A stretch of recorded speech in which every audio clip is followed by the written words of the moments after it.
don't get involved with these crazy people in Europe, right? Mm-hmm. The fascists are like exploding all over Europe. It looks like they're going to take over potentially. And there was a lot of movement in the United States as well to like stay out of their business. Yeah. You know, like just let them figure it out. And like, we don't need to kill people like our own people to help like England. Who cares? Like England goes fascist, whatever. And so there were like the isolationists who were actually like, they weren't pacifists. They were like aligned with the fascists in general. Like Charles Lindbergh became the main spokesperson for isolationism. And like, he was basically a Nazi, like in his belief systems. Yeah. And half the country loved him. Mm-hmm. You know?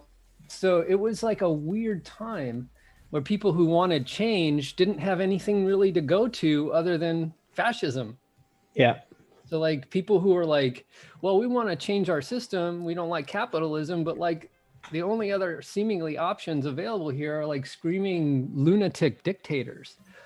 It was a weird time. Yeah. Yeah, it doesn't. Yeah.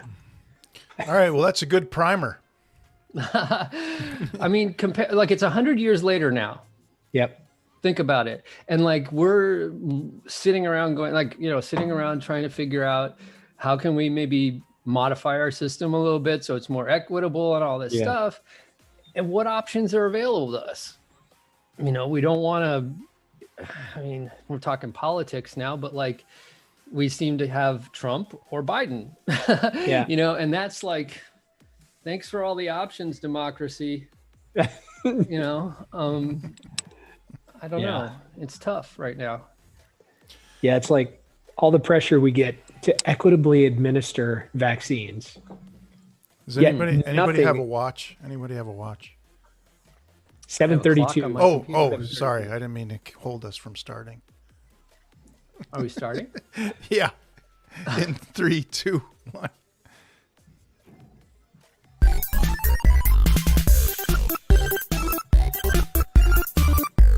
Somebody just rang my doorbell. Are you serious? Yeah, that happens like once every 2 weeks. I gotta go. I'll be right back. I'm sorry. All right, so he's going to answer the door, and we are live at the Media Gab Podcast on a Wednesday night. Don't mute your microphone or anything. Okay. Want to keep the audio on in case this guy tries to kill him. Oh, I can mute him. Yeah. But is it the smell?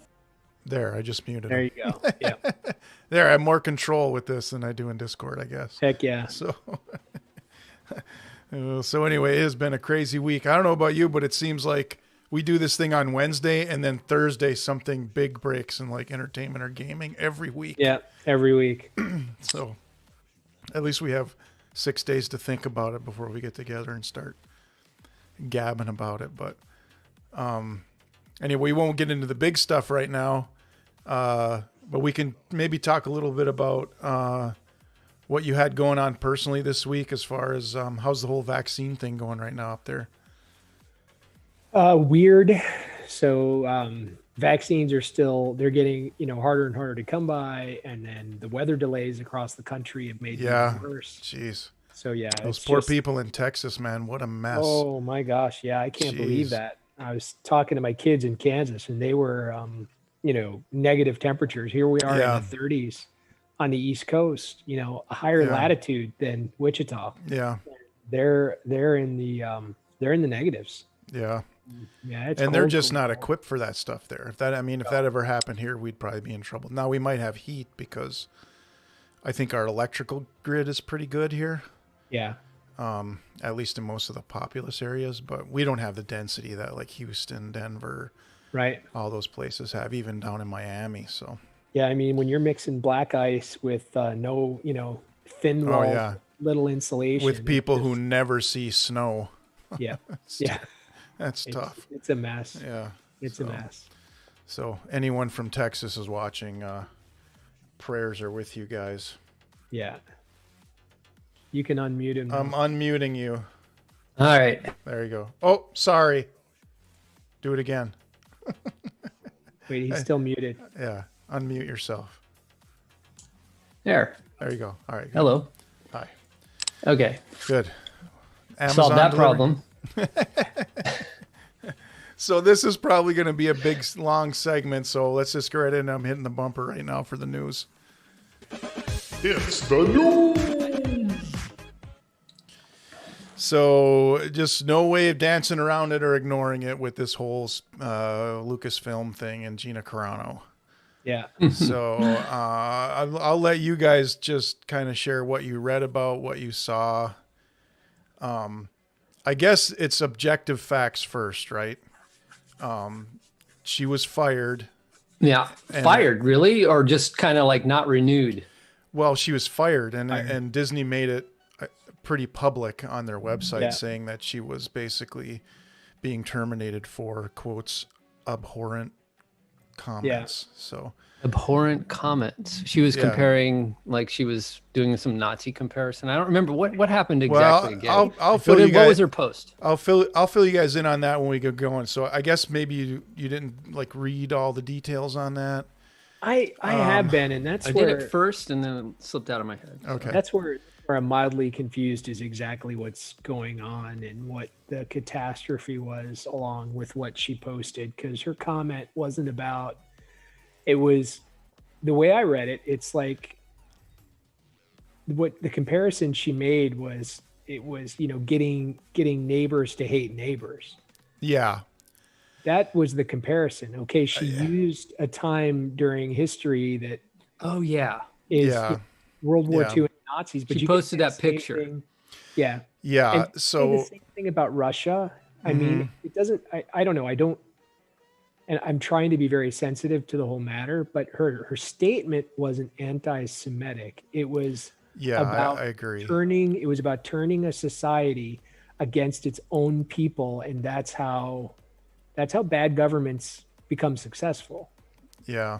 They create the keys. And the picture she posted was a Jewish person being chased down the street by a bunch of brown shirts, right? Or random people. Yeah. I wish I could find it. I'd put it up on the screen. I think it was. And actually it wasn't her language. No. It was, she had reposted something somebody else said. Right. This stuff all goes by opinion, but my opinion is, here, let me bring this up. I can screen share it, I think. View image. Okay. So, where's the screen share button? Boom. Let's share this screen. Okay. Are you guys seeing this? Yeah. Yep. It's being captured the wrong way, I guess. Jews were beaten in the streets, not by Nazi soldiers, but by their neighbors, even by children. And then she put that quote in there, because history is edited. Most people don't realize that to get to the point where Nazi soldiers could easily round up thousands of Jews, the government first made their own neighbors hate them simply for being Jews. That's so. How is that different for hating someone for their political views? Right. So she's asking a question. Yeah. So this opinions are opinions. I think there's some things we could say objectively about that. My opinion is that's not super sensitive, to kind of compare political persecution right now to what Jews went through. I don't find that to be super sensitive. Like this is a little spicy in that way. I could see how a Jewish person might be offended by you're comparing, someone knocking you for your political views to what we went through. I see that side of it. Yeah. But I think the intention here was really to kind of call out cancel culture. It's certainly not intended to insult Jewish people. No, you know what I mean? I don't think that was the intent at all. Yeah, it's to call out people that yeah, but in order to draw all those conclusions, you have to know where she's coming from with this in the first place. Like, I mean, what she posted up there, I've got like friends like in like Almond, like I was telling you, in the crazy revolutionary Communist Party of America, who would post that exact thing. Yeah. Right. And their belief systems, I'm assuming, because I don't know what hers are, like, but Right. judging from all the feedback, she must have some conservative views, maybe, and that's what she's referencing. But the fact that like her basic views are something you disagree with is different than like the post that she makes about, you know, victimizing people who are your neighbors, which is kind of the basic gist of it. Yeah, I agreed. Yeah. Like I don't think, like, I think any rational person reading this would not take it as she hates Jewish people. You know what I mean? Yeah. I don't think any logical, rational person could say this is an attack against Jew. Now it's spicy. Yeah. Right? It's spicy. Yeah. If let's back up the truck a second. And this is why I would never succeed in this industry. If I was a talent agent in Hollywood, I would say, I'm not representing you unless you delete your social media accounts. Right. Because we want you to go act and make art. Yeah. You know, that's what I don't want to deal with, like the spicy feedback of really any rhetoric. Now, she's a celebrity. She has a platform. Right. Yeah. And I agree with that too. I wouldn't want to, you know, I don't know. To me, because I wouldn't want to deal with it. You know what I'm saying? That we should bring up all the Pedro stuff too, because that's what people did right away. I agree. Yeah. And his post, his post was intended to much more direct. Was intended to insult people. And not only was it intended to insult people, it was intended to insult a specific group of people. Yeah. You know, and it was very clear if you voted for the current administration in 2020, then you voted for Nazis. You're a racist Nazi. Yeah. And again, I watch Star Wars and play video games for escapism. So I knew Pedro said that back in November. I still love The Mandalorian, still love his acting, still love his character. To me, I know he's repeating the Hollywood rhetoric. You show up at the door and they say, here's your paper. Here's what you're supposed to do to be in the club. You know, send out a nasty tweet about the, you know, administration once a month, say some bad stuff about conservatives, and you can hang around here. I'm not going to blame him for that. And I'm not going to call for his job over him doing that. You know what I'm saying? It's just not. Is there like a legitimate argument that people have made about like the lack of definitely here? And it's everywhere. And the thing is, with Disney specifically right now, it's not just these two people. If you look up this gal who's in charge of their New Republic series, Christina Ariel. The stuff she's saying is crazy, unhinged. Like, it's so non-Disney. Like, whoa, you just went really green, bro. Yeah, why are you so Me? green? Yeah. It's because my screen over here just went white. So now I'm turning it off. Okay. You're still green. You're still my light source is constantly shifting. That's fine. You may have turned on a filter of some kind or something. There. It's black. There you go. There you go. Anyway, that was weird. So, and again, going back to objective news, this has upset a lot of people because there's an intelligent, logical argument to be made that this is a double standard. Like, and then, you know, to me, where it really crossed the line was not only did they fire her, but then they go out and publicly state that what she said was abhorrent. Basically, she's a terrible person, and that's why we're parting ways with her. Like, we throw her off the bus, we run her over, we back the bus up and run her over again, and then we pull forward and run her over again, and we check in the rearview mirror to see if she's still kicking. Yeah. You know, so...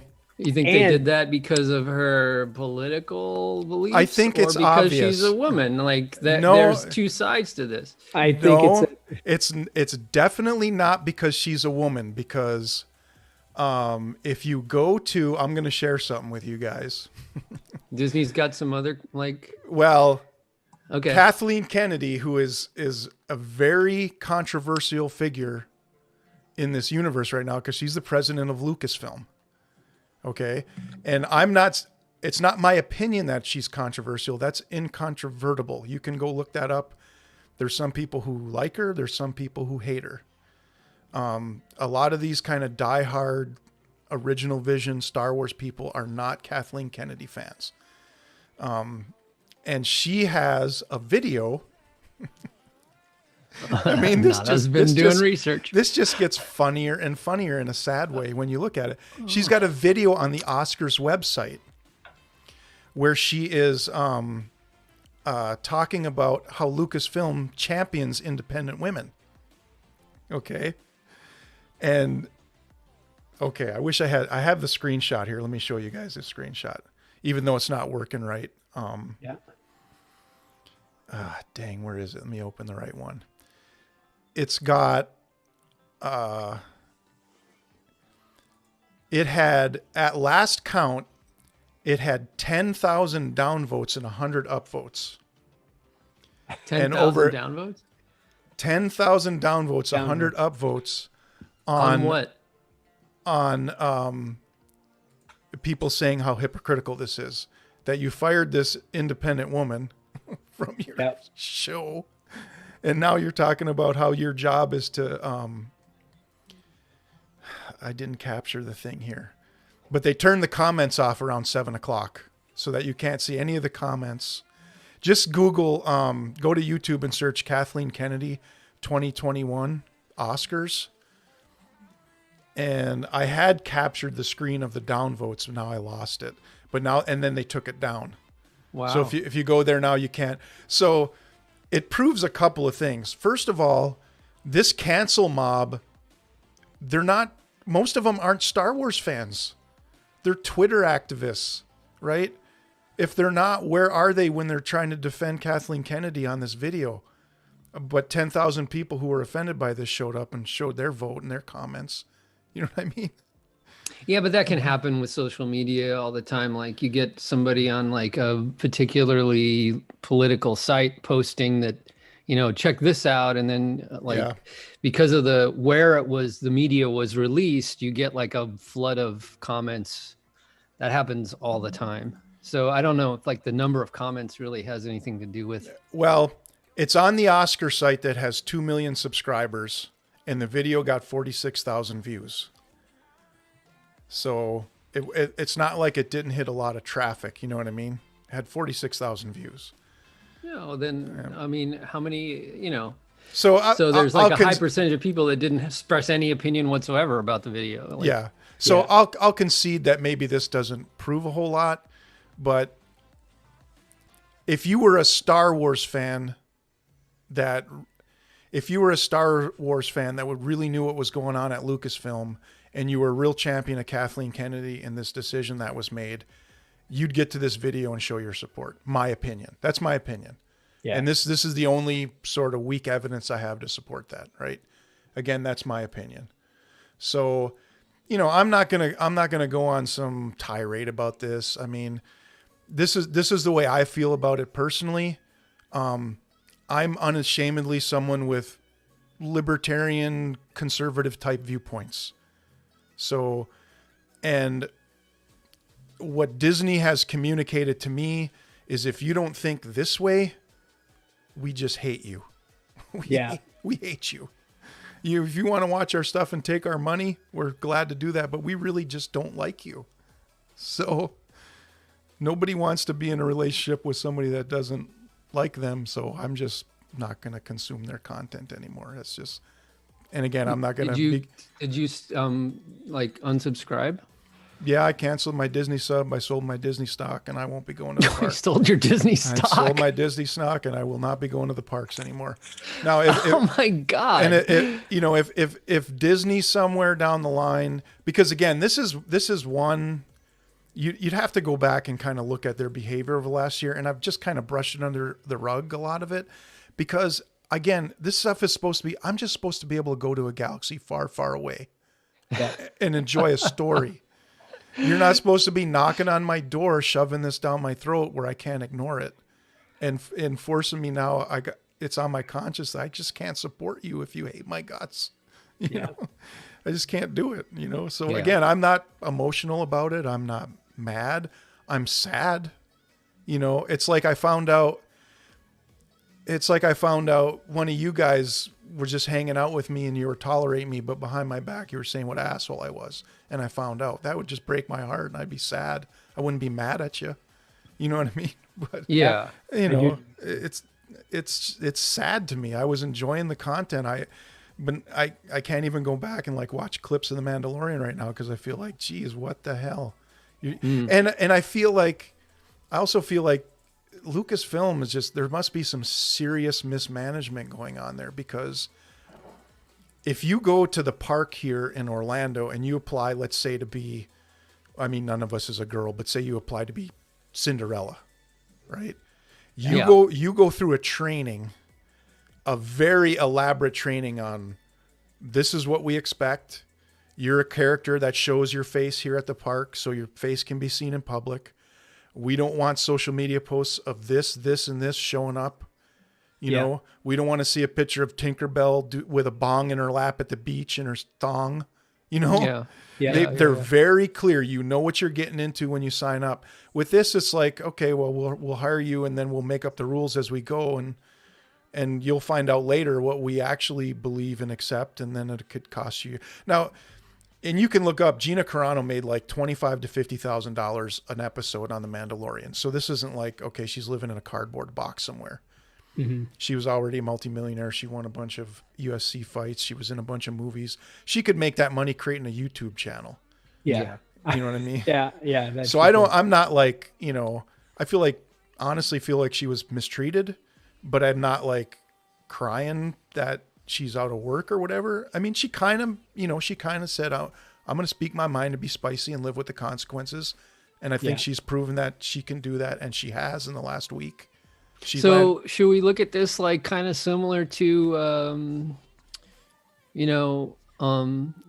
Kaepernick situation where like a person expressed their political beliefs? They were kind of radical. A lot of people got upset about it. Mm-hmm. And now they're like kind of screwed, but hey, you know, they got to express themselves. They got to say what their opinion is.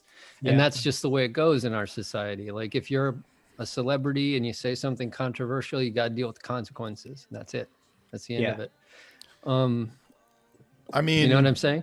Yeah. I mean, here's what I want you guys to know is I will not sit in harsh judgment of you one iota if you want to keep enjoying the content and watching the series. I just personally can't do it.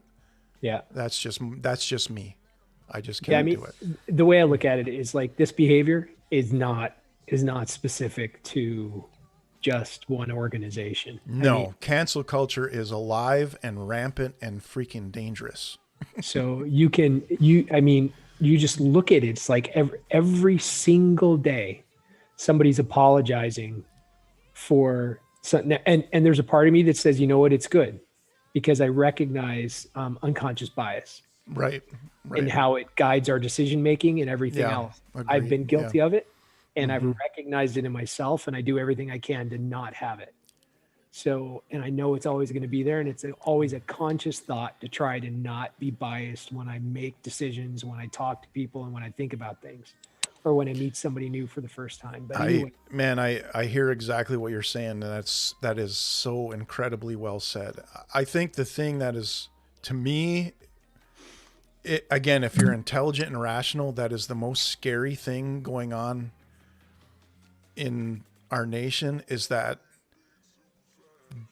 big companies who are virtually more powerful than the government have basically privatized most of the public forums for discourse.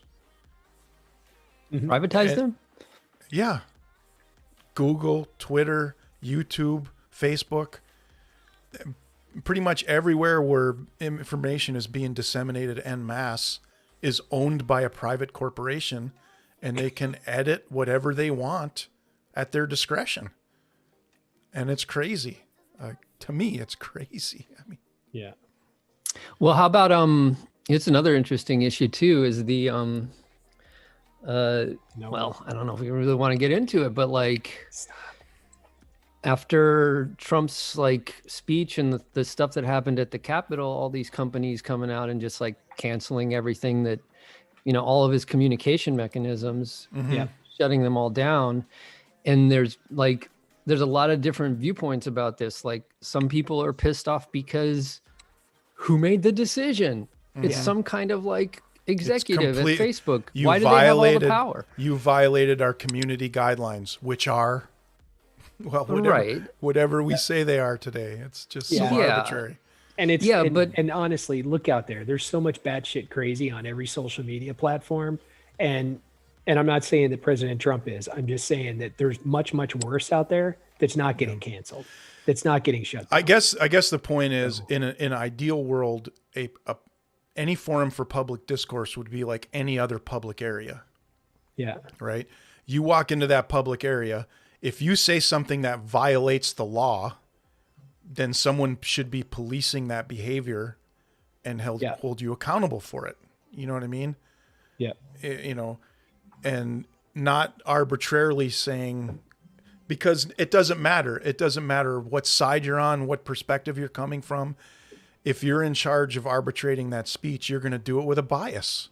Yeah. And you're going to leave out viewpoints that are you're going to think something is abhorrent, but to other people, that's a legitimate viewpoint. Yeah. But let's not travel too far down that road. Who does that? That's the real question. Yeah. Who makes that decision?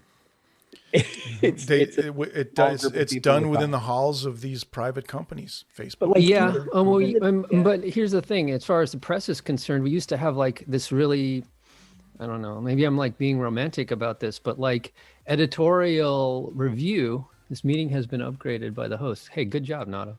Thanks. In the past we had like this sort of editorial review process in the press. Mm-hmm. Yeah. Where an editor would be like, if you don't have two sources, we're not publishing, like that kind of That's thing. correct. And they did that because they had liability concerns. That's right. Like any public citizen could be like, you just like slammed my ass about something that's not true. Now you got to pay me like $10 million. That's right. Yeah. And that doesn't exist anymore. Like the press is just constantly trying to grab onto whatever information pops up and go, and we're the first to publish it. And they're all guilty of it. Yes. Every major news network, every one of them. Yeah. They're all guilty of it to some extent. Every major news network is ridiculously biased. Everyone. I mean, but people also, but here's the thing is like ordinary people are also like confused now about like what is fact and what is fiction because like it's harder opinion to find and out, editorials are like, and a good portion of that is you have, I get most of my information from independent people, like people that can't get fired by a network or no, they can get tossed off of YouTube. Yeah. If they say the wrong thing. So a lot of them are migrating over to like BitChute and Rumble and some of these other platforms and stuff like that. But I know they're not beholden to somebody who's telling them what to say when they come through the door in the morning. Like this is the acceptable narrative. And you have to say this and get to the point where you believe it so that you're kind of casting it to the masses. You know what I mean? And I scrutinize every one of them. Even if I watch their first video and they're saying all the stuff that sings to my soul, I'm going to say, okay, what are 3 or 4 facts that you say? And I'm going to watch you for a couple of months and see if that's bullshit or not. Yeah. And if it's not, okay, I'll keep listening to you. If it is, sorry, buddy. Even if you're a quote, person that agrees with me on some of my values, if you're lying, I don't want nothing to do with you and your sources. But that would be, I think you're seeing that a lot now. Like a lot of people are migrating to independent content creators for a lot of what they're consuming, whether it's entertainment or news. And I just hate to see, and I think it's dangerous that it's being edited at the discretion of people who aren't accountable for doing that. You know what I mean? It's just what you were just saying, Bondi. Like, who's doing that? If this video gets deleted, who made that decision? Right. And why? I mean, we can say, if I open up YouTube and I see child porn, that broke the law. That person should be in jail. We should find out who posted it, go to their house and arrest them. But if someone in 2017, if someone goes on YouTube and says, I think there was election fraud, I think this is bullshit. I think Trump worked with the Russians. And this is my points. Here's all the evidence I have. That video should stay there for the world to see and scrutinize. And the same thing with this past election. If somebody has concerns about it, they should be able to go and lay that all out, why they have concerns about it. But if you go every single video, if you even say this video might be taken off YouTube because I said, quote, election fraud. Literally watch and see if it gets this no viewer video because the algorithm's going to pick up that I said the phrase election fraud might get banned because it's being manipulated by somebody with a certain viewpoint. They didn't throw that stuff out in 2016, but they're throwing it out now. And I don't care what side you're on. That's dangerous in my opinion. I agree. Which nobody cares about.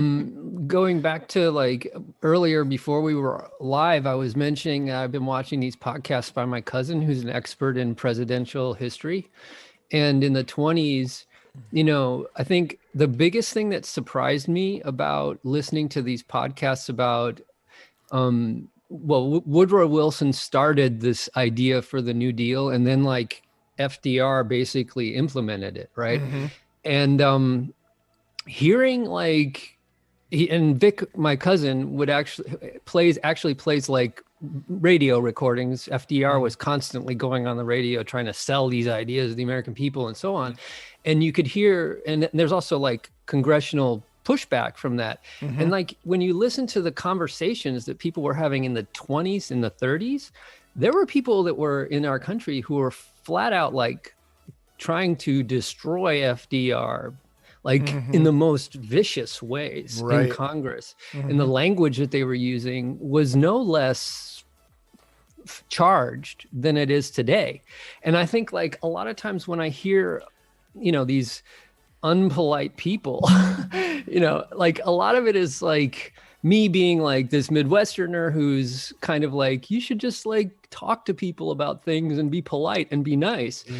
And you look back in history and like our political situation has always been like incredibly contentious and filled with like accusations and flat out just characterizations of people. Like one of the arguments against FDR, again, like when he ran for office for the third time, people were like, I'm sorry, but you're on the dictator path now. Like, obviously you're trying to be like Stalin and Hitler. Yeah. And that was, people were really, I guess the major difference there is if you wanted to get that out to the public, you had to print up a bunch of flyers, stick them in mailboxes. Now you just go on Twitter. Yeah. Yeah. And it's just a complete cesspool of discontent. I mean, I have a Facebook account and a Twitter account with no friends and no followers. And the only reason I have them is because once in a while I'm searching for something like a restaurant and they have a Facebook page or a Twitter account. Yep. And I don't want to have to see that big thing blocking me. Yeah. I just wanted to go in and sit it, but I had to leave Facebook. I had to leave Facebook because it got so unhinged. Okay, I'm going to pivot a little bit. You ready? Yes. So back to GameStop. Yeah. Okay, this is the interesting thing about social media and like Reddit, for example. Mm-hmm. So now what's going on is basically Wall Street is watching Wall Street bets by the second. Right. Okay. So what you're seeing now is that like Wall Street is short selling everything that gets like bumped up on Reddit, like everything. I've looked at a couple of different things that have like because of Reddit in the last couple of weeks that have like, and then like Wall Street is shorting it like right away because they know like the fundamentals are horrible on these companies and there's a bunch of like idiots putting money into it. So, okay, we'll take your money, no problem. And so they've caught on and they're watching it now and they're using it as a way to make money now.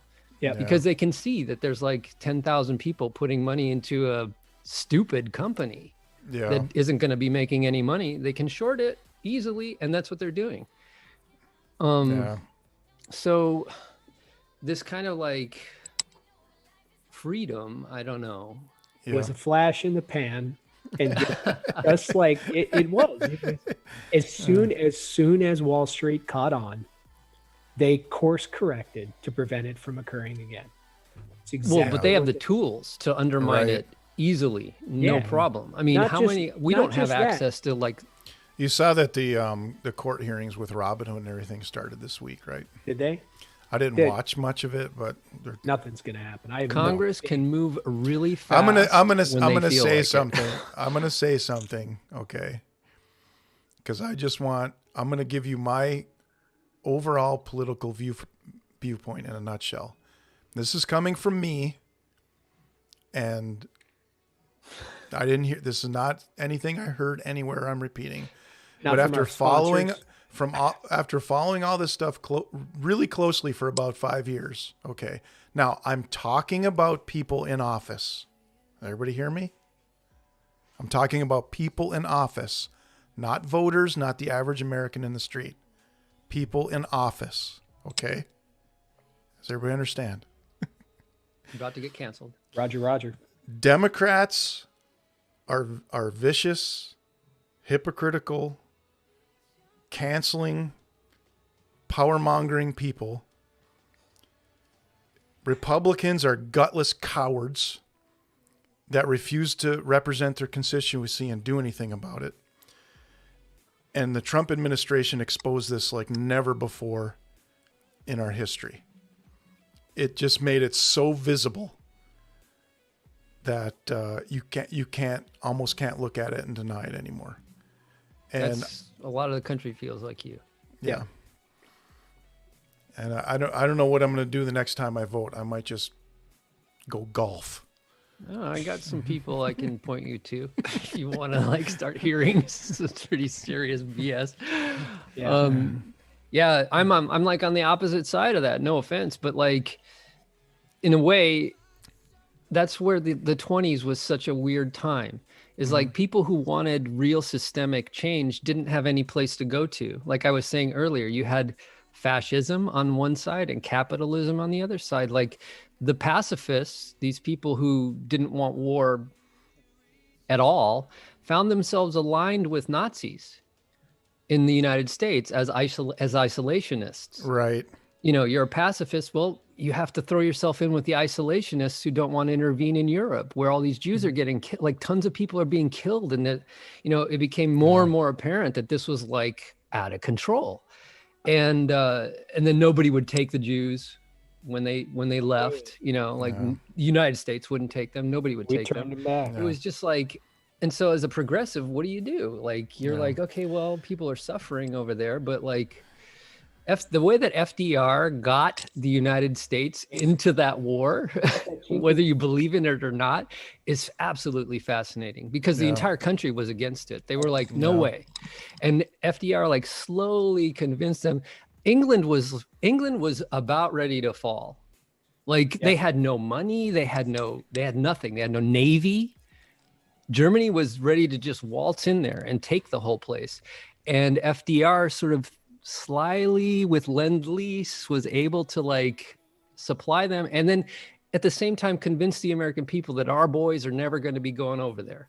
You know, we're just giving them all this stuff that they need to fight the war, and we're going to stay over here, and this is designed to prevent us from becoming involved in the war. And he used this crazy analogy of a fire hose. Okay, if your neighbor's house is on fire and they need a hose, it's like you give them the hose so they can use it to take out their, you know, to put the fire down so it doesn't burn your house down. And then when they're done, you go, give me my hose back. That's Lend-Lease. And the American people were like, oh, that makes sense. Yeah, let's do it. You know, but not realizing that we were essentially declaring war on Germany by doing that. It's a fascinating story.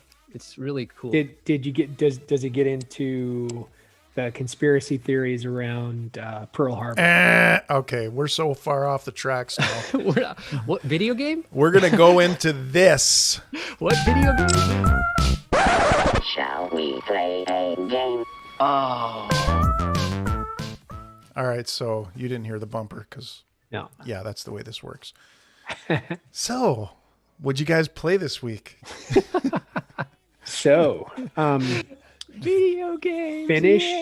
Finished the oh gosh, what are they called? The two downloadable content in Witcher. I finished one of them. I saw that.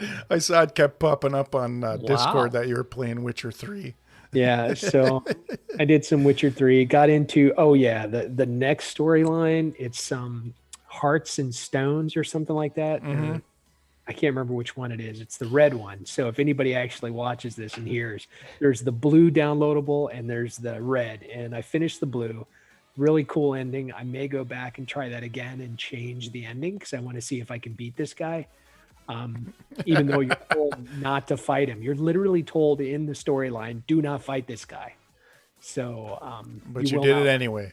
No, I didn't. Good. I like your rebellious spirit. So, but I'm thinking of going back and trying because you had to hide behind glass that won't break, and I don't know what that is. So if I can figure out what that is, okay. I can go back and try it and see if I can beat him. If I can be behind glass that won't break. That's such a classic game, and I've tried to get into it a couple times, and I get distracted. But I still have it. I need to play it. I just like I do like all the side quests. I try to be as complete as possible. Yeah. All of it. So, and but the red story is way better. It's you're enjoying that though, because it's a game worth diving into. Definitely. Yeah. It's pretty cool. It's like a whole new game. That was kind of it. Just Witcher. Yeah, that's been it all week. Yeah.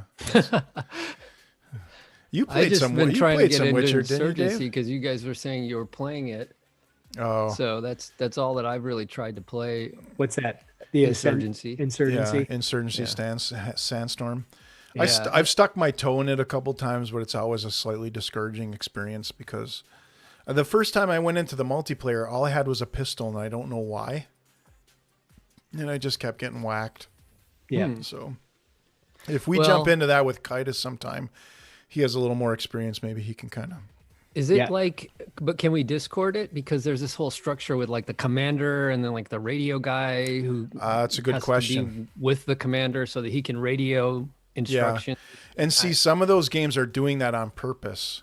Yeah. Where basically you can't play multiplayer unless you're on the in-game chat. Because like I was talking about last week, like if you play Arma, they do that. You really can't play it unless you're in the in-game chat. And then, they have these hyper realistic things. Like if you go down, you can't communicate to your squad. You can't say, oh, I'm laying over here behind this box by the tree. Come get me.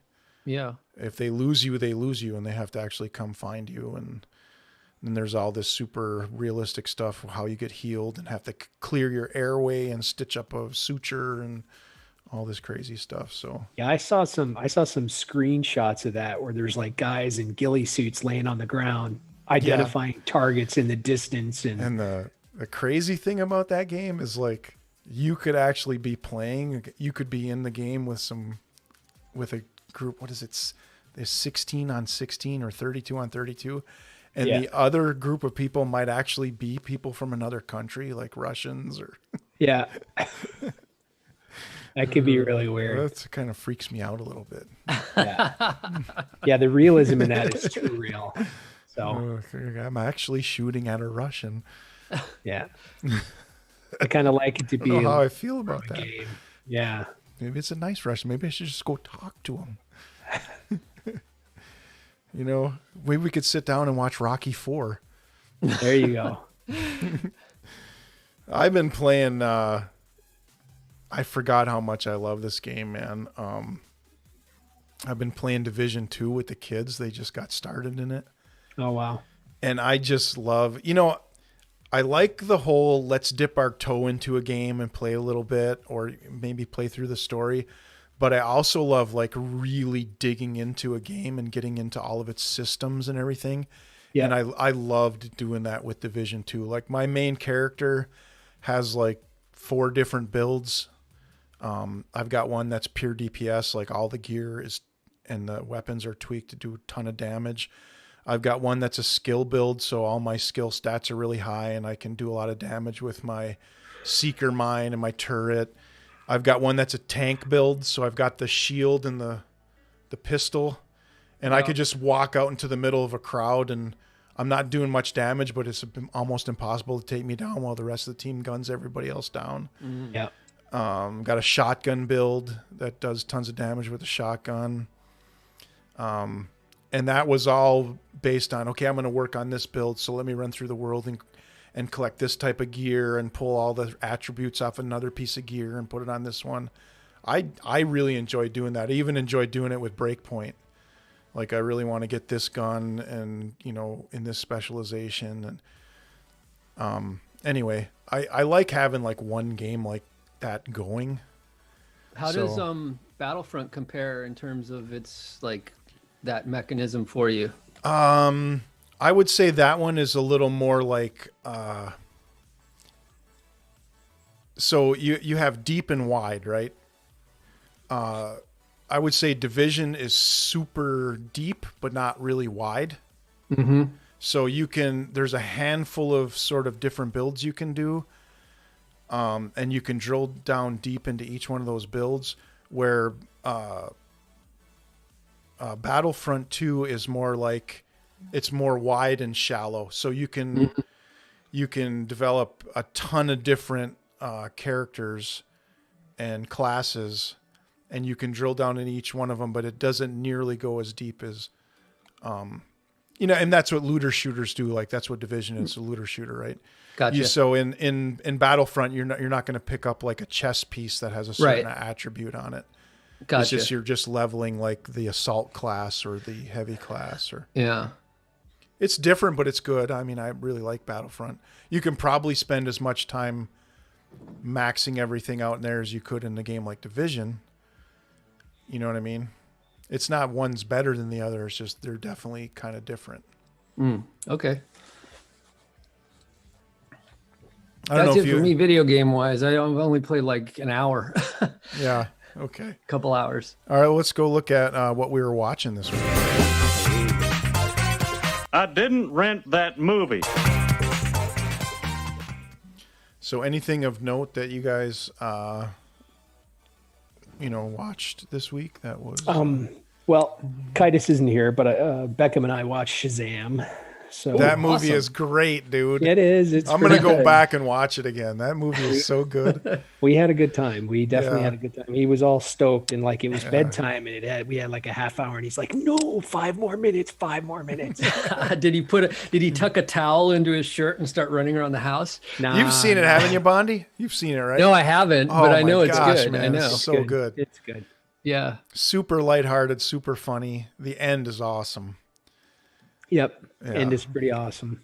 Yeah. So, yeah, he likes it. I haven't caught up on WandaVision, so I've got 2 episodes to watch, I think.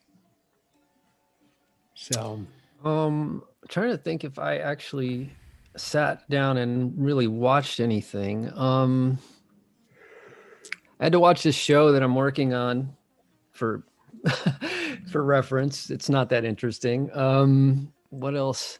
Like those podcasts. That's what I mean, my cousin like put them all up, and it's kind of funny to listen to them because it's my cousin Vic, like talking away. And I know him so well. I'm just like, this guy's, obviously really smart, and it's fun to listen to his opinions.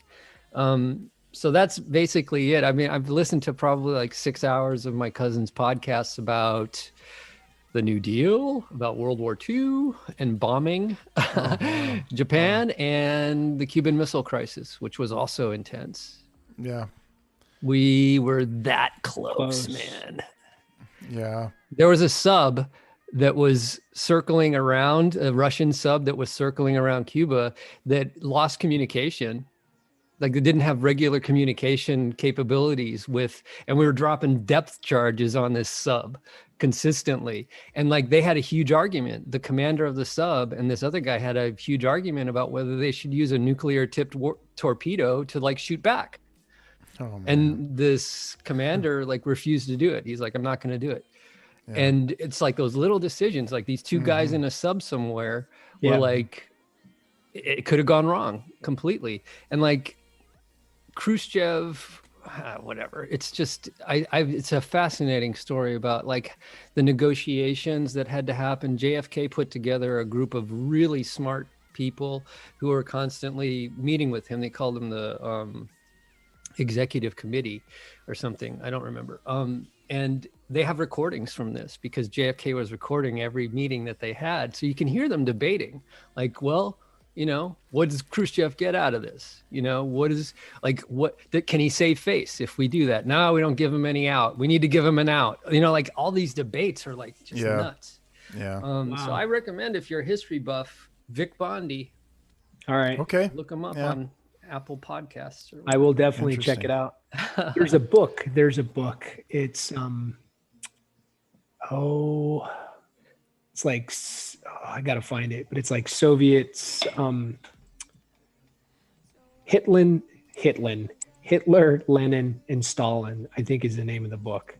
And it walks you through like detail on like what was going on, how Hitler rose to power, how Stalin rose to power, the methods that they used to gain power and then hold power. So it sounds like a heavy read, and it kind of is. What's it called? But it's called Hitler, Stalin, and Lenin, or Hitler, Lenin, and Stalin, I think is the name of the book. So I'll find it, and I'll send you guys a picture of the cover so you can see it. It's kind of a heavy read, but it's a good one. So yeah, I didn't really watch any entertainment stuff this week. I mostly watched a ton of YouTube stuff, just because I was trying to keep up with some stuff that was kind of important to me. One thing as someone who's a person of faith, that was challenging for me was somebody I just really loved listening to their takes on things, and did a lot of really great teaching.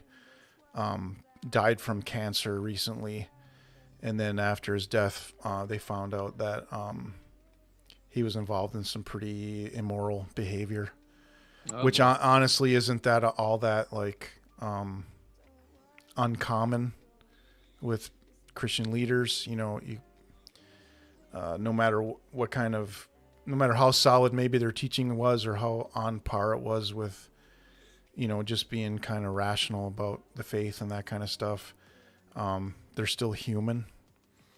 And it makes me realize that more than anything. Like, I don't know, makes me want to even be more gracious with people. You know what I mean? Be able to love people. So you've been following like people trying to debate what it means and stuff? Not really debating it, but just kind of getting into,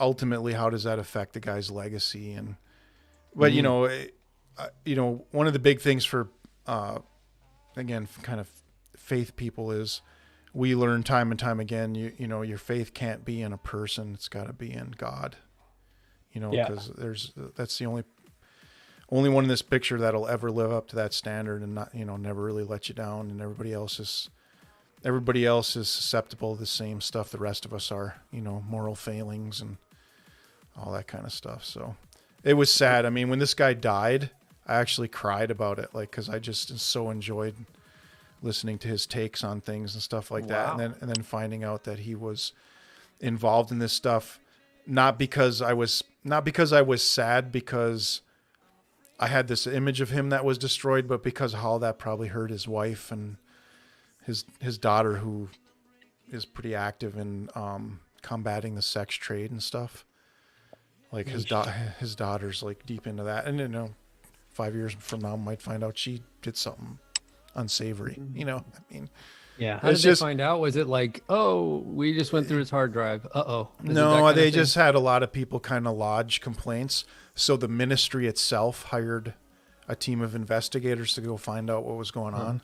Yeah. And as soon as they found out, they released it publicly. They weren't trying to hide it. At least there's some integrity there with the, with the organization as a whole. But it was just really heartbreaking. So sorry, dude. Yeah. So. Oh wait, did you guys hear Rush Limbaugh passed? Yeah, Rush passed really? today. Yeah. What happened? How did he? His cancer finally got him. Yeah, he was. I didn't know. Terminal cancer for quite a while. Yeah. So. Yeah. And again, that guy had opinions. Yeah, he did. He was an influencer. There's no doubt about it. I mean, whether you like him or not doesn't really matter. I mean, nobody wishes ill. But yeah, it was just that's a voice that has been heard for generations that's no longer going to be there. Yep. So, and again, when I think about that, my mind doesn't immediately go to, you know, that we lost the life of, you know, somebody who had a certain opinion. It goes to, man, that must break his wife's heart. And, Yep. you know, she was there watching him die slowly from cancer over these last few months. And Yeah. I'm going to share a quote with you then. mm-hmm. Okay. This is from Ram Dass. And I'm paraphrasing. This is one of my favorite gurus. He's like, why is it that when we look at trees and we see like this tree with its weird, maybe growth patterns and flaws, it's not a perfect tree. You know, obviously it's responding to its environment in some way so that it can optimize its own growth. But we just appreciate it as a tree, right? Yeah. When we see humans, we do the exact opposite. We look at their flaws, we look at how they're trying to navigate through the world, and we judge them. Yeah. Right? And he's like, I'm trying to live my life now looking at people more like trees, you know, and just appreciating what they are. I'm gonna write that down. Ram Dass, you're on a dangerous path. It's okay if I add one. Yeah. You guys don't mind? You won't be. No. One of my favorite philosophers said, always keep a litter bag in your car. Okay. If it gets full, you can just toss it out the window. Deep. So there you go. Maharishi. Deep. All right. So are we playing something? What are we doing? Yeah, we can play something. What do you want to play, Mondi? You're the man. We could just do Wildlands. No, it's always fun. Yeah. And I still have a bunch of missions I haven't done yet, so I'm behind everybody. But that could get you caught maybe up. Second Extinction might be cool. I don't know. Have you played it? Dude, I played with you and Kitus. It was a hoot, man. Yeah, that game is so fun. I'm into that. Right. Let's do that. All right, let's do a 5-minute break. Okay. I'm going to wrap this up. Thanks for watching, everybody. YouTube bots. See ya. And